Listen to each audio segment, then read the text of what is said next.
Hello everyone, welcome back आपके अपने DMs classes नाम के यूट्यूब चैनल पर। मैं डॉक्टर मुकेश शर्मा पुनः उपस्थित हूं आप सभी के समक्ष।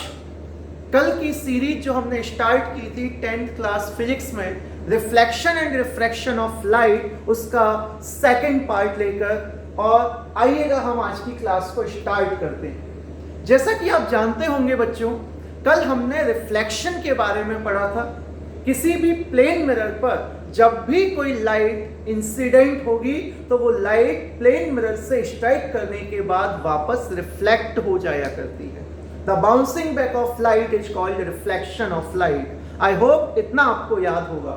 तो आइएगा आज हम पढ़ते हैं laws of reflection of light. ध्यान से देखिएगा, रिफ्लेक्शन ऑफ लाइट जो है इसमें 2 लॉ होते हैं। पहला जो लॉ है वो आपका है the angle of incidence is equal to the angle of reflection.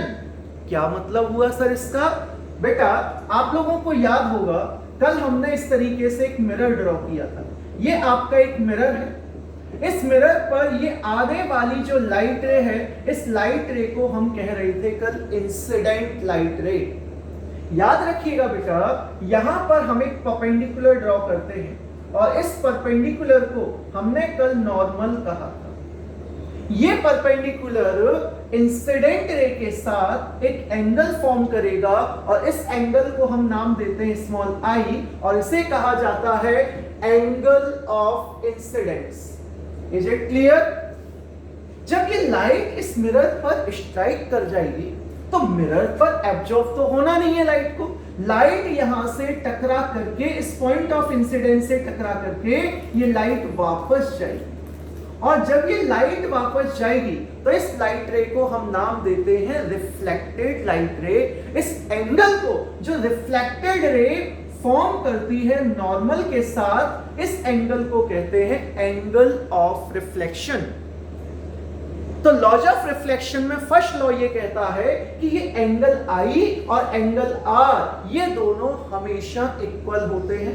मतलब क्या है सर?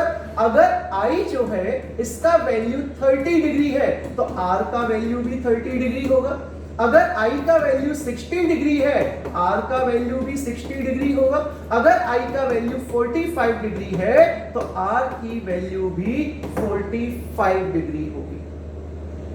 तो angle of incidence always equal to the angle of reflection, that is angle I equals to angle R.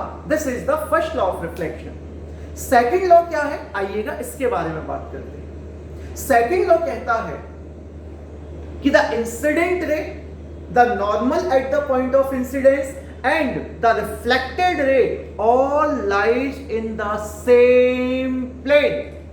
ये तीनों एक ही प्लेन में होते हैं। सर ये सेम प्लेन का मीनिंग क्या है? तो सेम प्लेन को, कंसेप्ट को समझने के लिए आइएगा हम देखते हैं। ये आप देख रहे हैं यहां पर ये एक सरफेस है। इस सरफेस को ही बच्चों हम प्लेन कहते हैं। अगर हम यहां पर इमेजिन कीजिएगा कि यहां पर हम एक लाइट रे को इंसिडेंट कराएं, एक नॉर्मल ड्रॉ करें और एक लाइट रे को रिफ्लेक्ट कर दें, तो ये तीनों जो पिक्चर हैं, तीनों जो लाइंस हैं, ये एक ही सरफेस पर आप ड्रॉ कर पा रहे हैं। और एक ही सरफेस को हम कहते हैं plane. Means incident ray, reflected ray and normal at the point of incidence on the mirror all lie in the same plane. इस बोर्ड की बात कीजिएगा, ये बोर्ड भी तो एक प्लेन ऑब्जेक्ट है, प्लेन सरफेस है, और इस प्लेन पर जब हमने डायग्राम ड्रॉ किया है तो यहां पर भी incident ray, reflected ray and normal एक ही प्लेन पर हम ड्रॉ कर पाए हैं। मींस फिर से याद रखिएगा, the incident ray, normal to the mirror at the point of incidence and reflected ray all lie in the same plane. प्यारे बच्चों, एक बहुत सिंपल सा क्वेश्चन है जो अक्सर टीचर्स पूछा करते हैं इस फर्स्ट लॉ से रिलेटेड, और वही सेम क्वेश्चन मैं आप लोगों से पूछना चाहूंगा। क्वेश्चन ये है कि if a light ray falls perpendicularly on the surface of mirror, अगर कोई लाइट रे मिरर की सरफेस पर परपेंडिकुलरली इंसिडेंट होती है तो उस लाइट रे का रिफ्लेक्टेड एंगल कितना होगा? आई होप आप सभी सोच रहे होंगे कि सर जब लाइट परपेंडिकुलर इंसिडेंट होगी it means angle of incidence 90 degree होगा, तो एंगल ऑफ रिफ्लेक्शन भी 90 डिग्री होगा, और ये आप सरासर गलत हैं। क्यों गलत है बच्चों? क्योंकि मैंने आपसे कहा कि लाइट रे 90 डिग्री पर इंसिडेंट होनी चाहिए।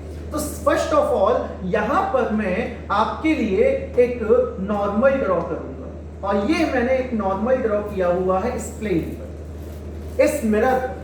आपने ये नॉर्मल ड्रॉ किया, इसके बाद आपको ड्रॉ करना है इंसिडेंट रे। तो यहां पर बच्चों हमने एक इंसिडेंट रे को लिया है, this is your incident ray. लेकिन क्वेश्चन में क्या कहा गया है कि इंसिडेंट रे नॉर्मली इंसिडेंट हो रही है, मींस इंसिडेंट रे कम्स अलोंग द नॉर्मल। और जब इंसिडेंट रे नॉर्मल के अलोंग आएगी तो बच्चों आप समझ सकते हैं कि जब एक लाइट रे किसी उसी लाइन पर इंसिडेंट होगी, फॉल होगी, तो इन दोनों के बीच में बनने वाला एंगल 0 डिग्री होगा। मैं फिर से समझाने की कोशिश करता हूं। ये जो आपका है ये आपका मिरर है, दिस इज योर मिरर। यहां पर आपने एक नॉर्मल ड्रॉ किया हुआ है, दिस इज योर नॉर्मल। अब लाइट रे जो है वो इसी नॉर्मल के अलोंग आ रही है, और हमारा जो एंगल ऑफ इंसिडेंस होता है बच्चों वो हमेशा नॉर्मल के साथ फॉर्म होने वाला एंगल होता है। और जब लाइट रे इसी डायरेक्शन में आएगी तो इंसिडेंट रे और नॉर्मल के बीच में बनने वाला एंगल 0 डिग्री होगा, और इस हिसाब से according to the first law of reflection of light, angle of reflection will become 0 degree. तो यहां पर आप कभी मिस्टेक नहीं करेंगे, गलती नहीं करेंगे। क्या कि अगर लाइट रे प्लेन मिरर पर नॉर्मली फॉल करती है, परपेंडिकुलरली इंसिडेंट होती है, तो उसका angle of incidence and angle of reflection both will be same and the value will be 0 degree. Is it clear? शाबाश। अब हम बात करते हैं स्फेरिकल मिरर्स की। प्लेन मिरर की चर्चा काफी हो चुकी है, स्फेरिकल मिरर की बात करते हैं। मान लीजिएगा बेटा हमारे पास कोई स्फेरिकल ग्लास सरफेस है, मैं यहां पर ड्रॉ कर रहा हूं। ये हमारे पास सपोज एक sphere, this is an sphere, ये एक स्फीयर है आपके पास, और आप इस स्फीयर को, ये ग्लास स्फीयर है, रिमेंबर इट, ये ग्लास स्फीयर है, और आप इस स्फीयर को इस तरीके से डिवाइड कर रहे हैं, या मैं कहूं कट कर रहे हैं। आपने इसको यहां से यूं कट कर दिया, ये कट कर दिया, और कट करने के बाद आप सिर्फ और सिर्फ इस पोर्शन को कंसीडर करेंगे। कट करने के बाद आप सिर्फ और सिर्फ इस पोर्शन को कंसीडर कीजिए। ये आपका पोर्शन, मैं इसको यहां ड्रॉ करने की कोशिश करता हूं, ये आपका पोर्शन है।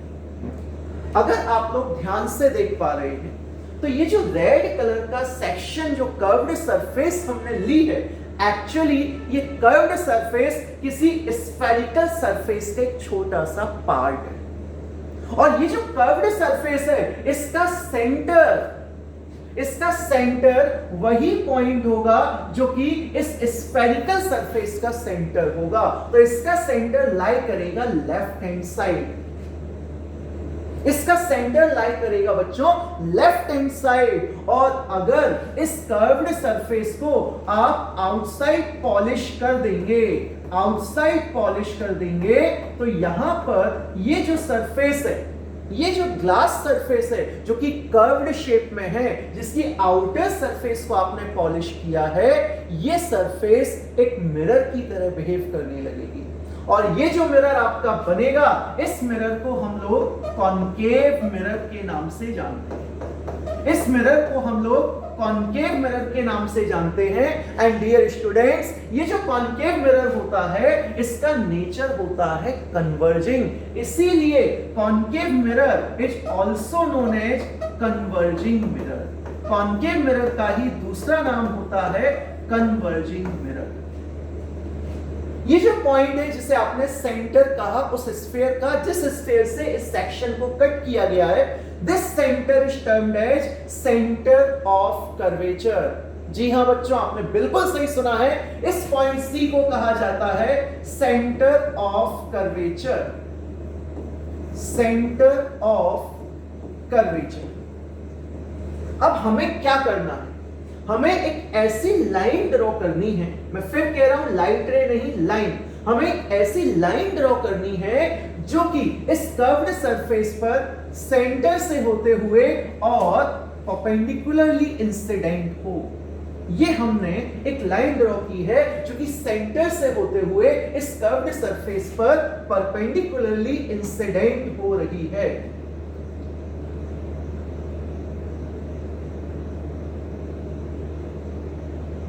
थोड़ा सा ठीक करने की कोशिश करता हूं।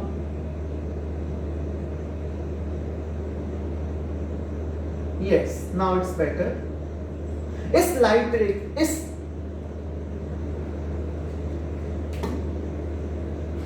ये जो लाइन आपने ड्रॉ की है, इस लाइन को नाम दिया जाता है बच्चों प्रिंसिपल एक्सिस। इसका नाम है प्रिंसिपल एक्सिस। स्पेलिंग बड़े गौर से पढ़िएगा क्योंकि काफी बच्चे PRINCIPLE लिखते हैं जबकि ये PAL है स्पेलिंग में। इस एक्सिस को कहा जाता है प्रिंसिपल एक्सिस। ये प्रिंसिपल एक्सिस इस कॉन्केव मिरर को किसी एक पॉइंट पर आकर कट करेगी, किसी एक पॉइंट पर आकर स्ट्राइक करेगी, और जिस पॉइंट पर आकर के ये कट करती है, इस पॉइंट को हम P से डिनोट करते हैं और P को कहा जाता है pole of the mirror. P का नाम होता है पोल ऑफ द मिरर।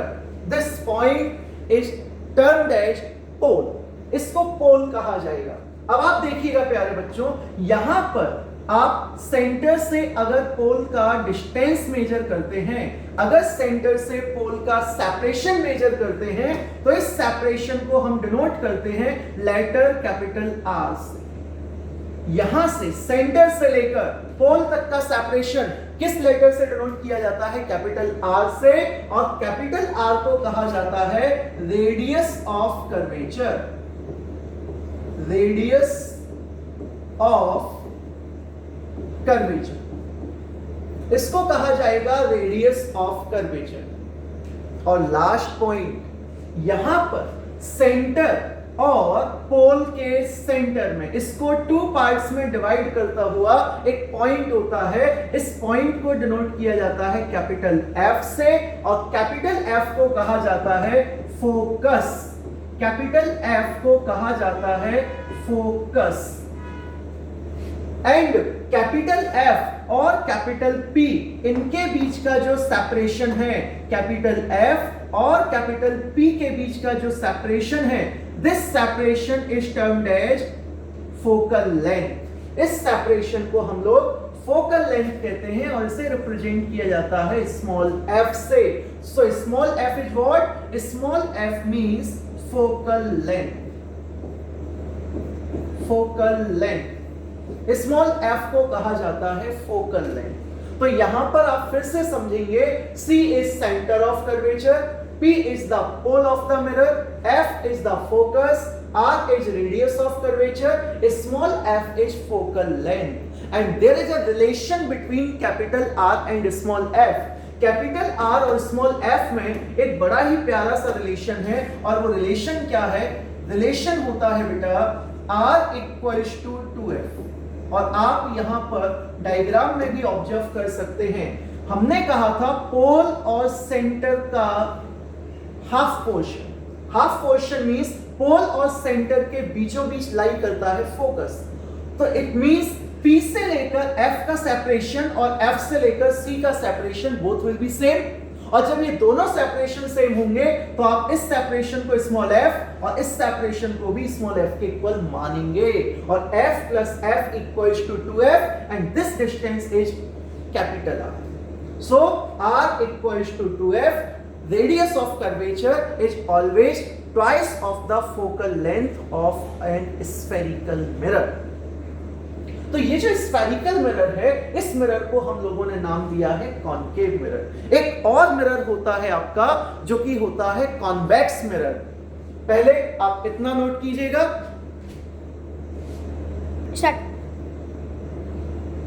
तो आपने रिलेशन सीखा R इक्वल्स टू 2f। ये जो आपका मिरर है बच्चों, ये है आपका कॉनकेव मिरर। कॉनकेव मिरर को ही हम कन्वर्जिंग मिरर कहते हैं। इससे इमेज का फॉर्मेशन किस तरीके से होता है, क्यों हम इसे कन्वर्जिंग मिरर कह रहे हैं, ये सारे कॉन्सेप्ट हम नेक्स्ट क्लास में पढ़ेंगे। अभी एक बहुत ही इंपॉर्टेंट पॉइंट यहां पर लिखा हुआ है, आपको इसे मिस नहीं करना है। देखिएगा, हम जब मिरर्स फॉर्मूला पढ़ते हैं वहां पर ऑब्जेक्ट डिस्टेंस की बात करेंगे, इमेज डिस्टेंस की बात करेंगे, फोकल लेंथ की बात करेंगे, और सबसे ज्यादा परेशान बच्चे जो होते हैं वो साइन कन्वेंशन में होते हैं। लेकिन विश्वास रखिएगा, आपको इस तरीके से साइन कन्वेंशन समझाया जाएगा कि आप नींद में भी सही आंसर दे देंगे। उसके लिए ये पॉइंट याद रखिएगा, all distances are measured from pole. All distances are measured from pole. Yes, ये पोल है। इस पोल्स को हम कंसिडर करते हैं ओरिजिन। आपने मैथ्स में ग्राफ प्लॉट किए होंगे, वहां भी हम एक्स और वाई एक्सिस जहां पर इंटरसेक्ट करती है उसे हम ओरिजिन कहते हैं। पोल को हम कंसिडर करेंगे ओरिजिन, और जितनी भी डिस्टेंसेस इस पोल के लेफ्ट हैंड साइड मेजर की जाएंगी, जितनी भी डिस्टेंसेस पोल के लेफ्ट हैंड साइड मेजर की जाएंगी, उन सभी डिस्टेंसेस को आपको नेगेटिव साइन के साथ लिखना है, और जितनी भी डिस्टेंसेस पोल के राइट हैंड साइड मेजर की जाएंगी, उन सभी को आपको राइट हैंड साइड रिप्रेजेंट की जाने वाली डिस्टेंसेस को आपको पॉजिटिव साइन के साथ लिखना है। तो आई होप आपको ये समझ आया होगा। तो आज के लेक्चर को हम यहीं खत्म करते हैं, मिलते हैं कल एक नए लेक्चर के साथ। अगर आपको ये वीडियो पसंद आया हो तो प्लीज इसे लाइक कीजिएगा, शेयर कीजिएगा और हमारे चैनल को सब्सक्राइब कीजिएगा। Thank you.